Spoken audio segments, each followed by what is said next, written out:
war, you don't see good sights. But this is the war Hamas enforced upon us on October 7th.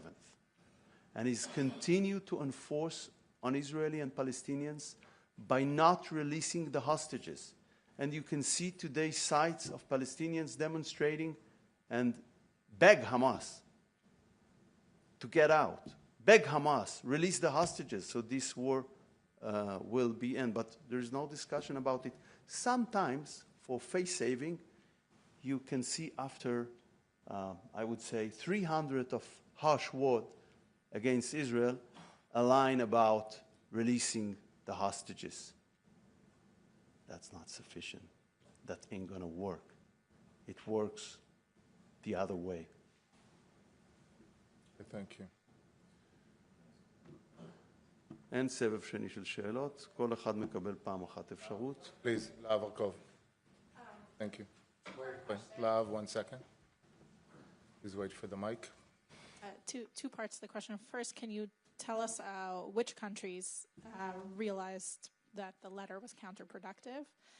And second, could you give us an idea what level, what percentage or quantity of aid has been stolen by Hamas? Because there's been contradictory reports, and the IDF has released photos and videos, but the question is sort of, can we extrapolate that to be the general situation, or are those just specific incidents? It's first of all, of course, I cannot quote from close, direct talks with my colleagues. It's not the way diplomacy works, unfortunately. But I heard that during the last days from more than one European foreign minister. Secondly, they steal the aid, as President Trump said yesterday, but it's not the only method.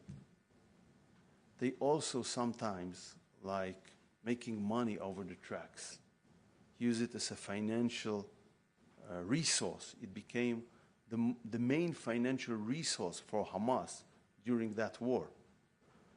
And that's basically why we try to develop something that will give the public directly the aid and not through Hamas, not with gaining on it. Of course, we continue all the time with the traditional problematic distribution of the aid, because we acknowledge the fact that with the GHF operation, we cannot address the whole population. Therefore, from May, basically, there are 2 humanitarian efforts running simultaneously in Gaza Strip. We facilitate both.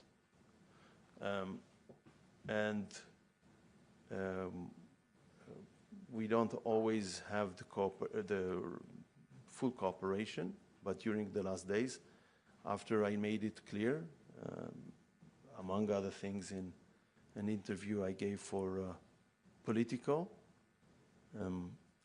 that the UN is not distributing, they start to do that.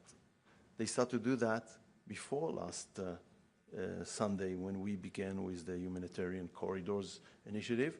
They start to do it during the weekend. And the tracks that waited there in the crossings, there were about more than 900. Today there are about 600 that's stopping there. So what I want to emphasize, if you look into the facts, and you can go there and see reality on your own eyes, and Koget and the IDF had facilitated that. Maybe some of you were there during the previous week. We are facilitating the entrance of big numbers. Yesterday, I believe it was 280 or so, and the distribution was much higher because of the humanitarian corridors. So we really make any possible efforts in order to address the needs. And we take risks while doing so. We are fully aware to that, but this is our decision. As you know, there were also some disputes on it, but that's what the Prime Minister decided, and we are implementing that. All right. Ladies and gentlemen, thank you very much. There will not be any more further questions.